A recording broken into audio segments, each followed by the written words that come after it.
will go to the outside. Cut it up. Look out. 20. Inside 15. 10. 5. Touchdown.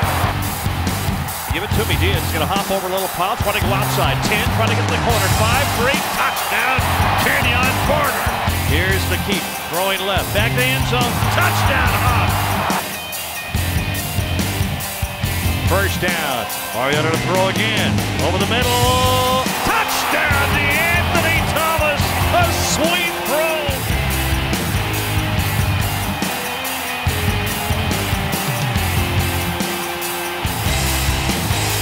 Welcome into Oregon Football 2012. I'm Jill Savage along with Mike Jorgensen and Jorgie. Oregon fans got their first look at Marcus Mariota, and they were very excited with what they saw. Well, Marcus, I mean, from the first snap all the way through the middle of the second quarter was sharp. The Oregon offense was sharp. The defense was sharp. But Marcus Mariota obviously was the talk of the town to begin that game. In a quick start, we generally don't see the Oregon offense get off to this kind of start. Sometimes it takes a couple of series, couple of possessions to go through, but the Ducks found a very quick start against Arkansas State. Yeah, they did. And that first drive, too, I think overcoming a second and third and long really was the key to getting that offense jump-started. You know, Marcus took that sack that put him in a second and real long situation and third and somewhat long, and yet being able to convert that third down, keep the drive alive, I think really got this offense jump-started. Marcus was that cool, calm, collected Hawaiian boy that we've all heard so much about, but we actually got to see him in action. And he really was out there impressing not only just the fans out there, but I think a lot of fans across the country. Yeah, he was. I mean, it was fun to talk to Kenyon Barner afterwards and say, so Kenyon, when it was in the huddle and it was huddle time and it was game time, was he any different than any other time? He said, I've been waiting for this guy for over a year to crack at some time. He was no different in the games than he was during practice. He was cool. He was in control. And Jill, I think what I was most impressed about is the decisions he had to make, snap decisions with a blitz coming at him all the time. I think he was very, very cool and calm. He wasn't the only person that everyone was talking about last night. DeAnthony Thomas, whenever he takes the field, you saw what he was able to do in the Rose Bowl. Now he's continuing on with that type of electric performance. He had 7 possessions last night, Jorgie. 3 of them resulted in touchdowns. Yeah, I mean, the guy is really special. Anytime he touches the ball, it's scary for the opposing team. He even had a long run for a touchdown called back. So, you know, this guy is a guy that you want to get the ball in his hands. That's what we're going to see as the season goes on more and more. It's too bad we only got to see about a quarter and a half of DeAnthony Thomas, but it still was fun. That's the thing. You saw a quarter and a half and you had 3 touchdowns. When you get him into an entire game, what is he going to do this season? Yeah, I mean, it's going to get a little tougher as the season goes on, particularly when you get past those first 3 games. But nonetheless, you have to watch as a defense where he is on the field, let alone as a kick returner or a punt returner. They wouldn't kick the ball to him. So that tells you what the guy's like. And Kenyon Barner now in that #1 starting running back role. No LaMichael James out there. So Kenyon said,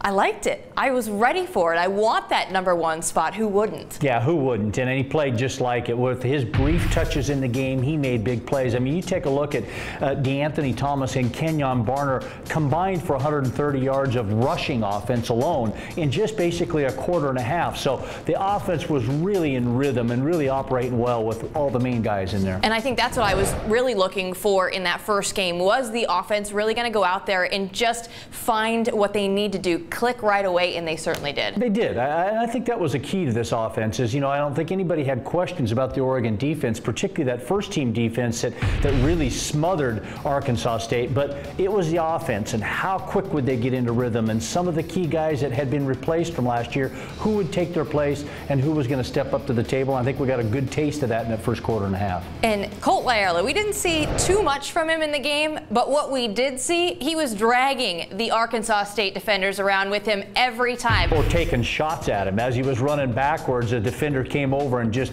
what I thought was going to drill him in the back and take him down, and it just glanced off of him, and he continued to move down the field. So it just, you know, Colt Lyerla is one special player, one special athlete. I think the best all-around athlete on the football team, and I think he showed that strength and everything else that goes with it in just those 2 brief catches. And he has great size for being a true sophomore. Yeah, he does. Great size, great speed, very, very good hands. He's got huge upside to him, and he's only just begun in that game. And on the other side of the ball, the defense, everyone has been talking about them all off season.